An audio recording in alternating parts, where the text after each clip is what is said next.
नमस्कार। कहानियां पॉडकास्ट के 15th एपिसोड में आप सबका स्वागत है। दोस्तों, आज जो मैं आप लोगों को कहानी बताने जा रहा हूं, यह एक मेरी पुरानी कहानी का पार्ट 2 है। ये एक आप बीती है। यह बात 2018 की है, जब मैं अपने एक दोस्त के साथ बाइक पर अपने गांव भीतरी से जिला रीवा आ रहा था। मेरा गांव सीधी जिले में है। ठंड के महीने चल रहे थे और रीवा में मेरे एक घनिष्ठ मित्र के यहाँ शादी का फंक्शन था, इसलिए इस फंक्शन को अटेंड करना बहुत ही जरूरी था। मैं अपने एक पड़ोस के मित्र गौरव के साथ रीवा जिले में चीराहुला कॉलोनी की ओर चल पड़ा। हम लोग शाम को लगभग 7 बजे अपने घर से निकले थे। सीधी से रीवा पहुंचने में 1 घंटे लगभग लग जाता है, इसलिए हमने सोचा 7 बजे अगर निकलेंगे तो 8 बजे तक पहुंच जाएंगे। लेकिन शायद भगवान को यह मंजूर नहीं था। जैसे ही हम 20 किलोमीटर अपने घर से आगे निकले, वैसे ही हमारी गाड़ी पंचर हो गई, और एक नहीं, दोनों टायर पंचर हो गए।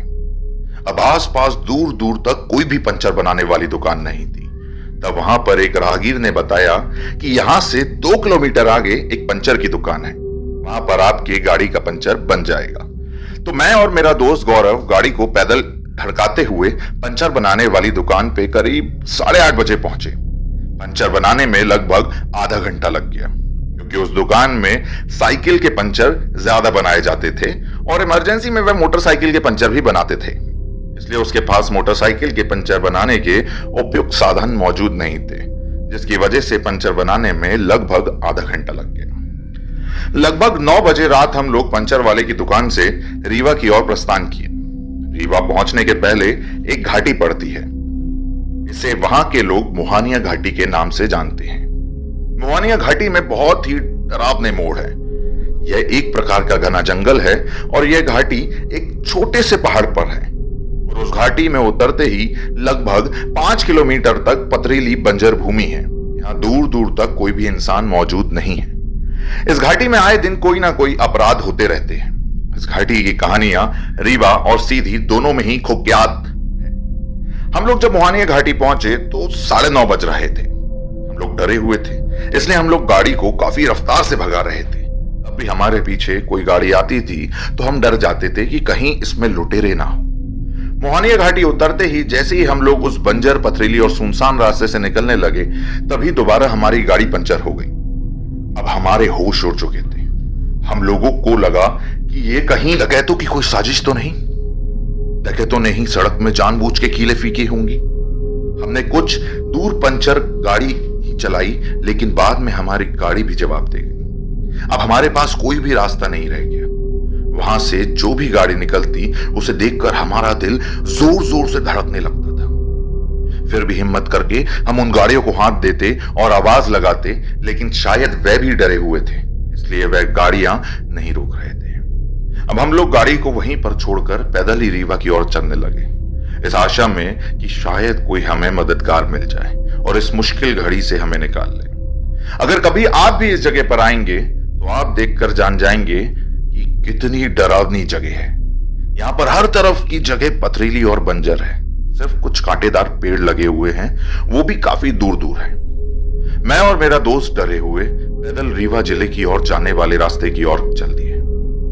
कुछ समय बाद सीधी की तरफ से आने वाले वाहनों का गुजरना भी बंद हो गया। सड़क में इक्का दुक्का जो गाड़ियां रफ्तार से निकल रही थी, अब उनका निकलना भी बंद हो गया था। खूब सन्नाटा छा चुका था। हर तरफ झिंगुर की आवाज आ रही थी। एक पत्ता भी अगर उड़ता था, उसकी खड़खड़ाहट की आवाज गूंज जाती थी। अभी अचानक मेरे दोस्त ने एक आहट देखी। यह आहट एक चट्टान से दूसरे चट्टान में कूद रही थी और अजीब सी हंसी हंस रही थी। हम डर गए थे। एक बार तो लगा कि शायद लकड़बग्गा है, पर उसकी आकृति एक बड़े बंदर की तरह थी, जो अपने हाथ और पैर का इस्तेमाल करके कूद रहा था। अब हमने दौड़ लगा दी और जोर जोर से चिल्लाकर भागने लगे। हम अपने सुध बुध खो चुके थे। कभी गिरते, कभी पड़ते, तो कभी धूल चाटते हुए भाग रहे थे। तभी एक अजीब सा हाथ पता नहीं कहां से आया और उसने मेरे दोस्त गौरव के पैरों को जकड़ लिया। गौरव तो छोटे से ही काफी डरपोक था। उसकी हवा टाइट हो गई। वो बहुत चिल्लाया। मैं उसे वहीं छोड़कर अंधाधुंध भाग रहा था। गौरव की चिल्लाने की आवाज पीछे छूटते जा रही थी।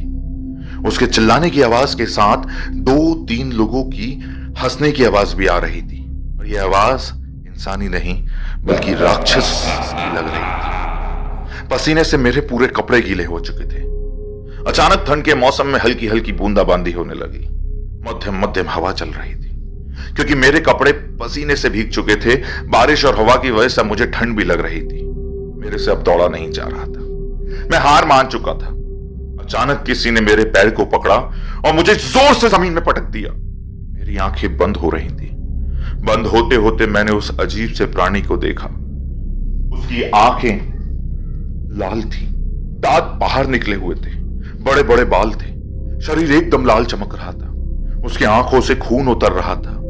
वह अजीब सा खिसर खिसर करके हंस रहा था। मैं बेहोश हो गया। फिर क्या हुआ मुझे नहीं पता। अगले दिन मेरी नींद खुली तो मैं एक मिट्टी से बने एक झोपड़ी पर था। बगल में मेरे गौरव भी लेटा हुआ था।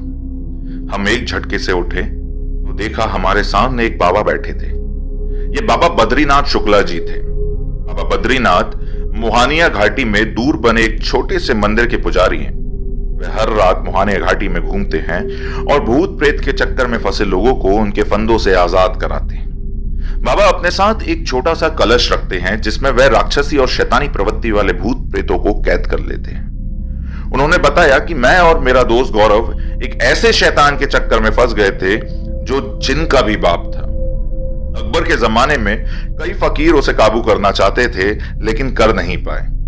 फकीरों ने उस जिन से समझौता किया और उसे दिल्ली से दूर यहां मुहानिया घाटी में भटकने के लिए मना लिया। तब से लेकर अब तक यह जिन लोगों को परेशान करता आ रहा है। बाबा ने आगे कहा, मैं उसे पिछले 5 वर्षों से पकड़ने की कोशिश कर रहा हूं पर हर बार वो मुझे चकमा देकर गायब हो जाता है। आखिरकार कल मैंने उसे पकड़ ही लिया। अब मैं इसे जमीन में कई मीटर नीचे गाड़ दूंगा जिससे ये कभी भी आजाद नहीं हो पाएगा। ये बहुत ही खतरनाक राक्षस है। यह सुनकर हमारे पैरों तले जमीन खिसक गई और हमने मन ही मन भगवान को बहुत धन्यवाद दिया कि अच्छा हुआ कि उनकी दया से कल बाबा बद्रीनाथ ने सही समय में हमारी मदद की। अब कभी भी अगर हमें रीवा आना होता है तो हम केवल दिन में ही यात्रा करते हैं और रात की यात्रा को टाल देते हैं। तो ये थी हमारी आज की कहानी, रहस्य मुहानिया घाटी का पार्ट 2। कैसी लगी कमेंट्स में जरूर बताएं। वीडियो को लाइक करें, शेयर करें। ऐसी और कहानियां सुनने के लिए हमारे चैनल कहानियां पॉडकास्ट को सब्सक्राइब जरूर करें, बेल आइकन दबाएं। धन्यवाद।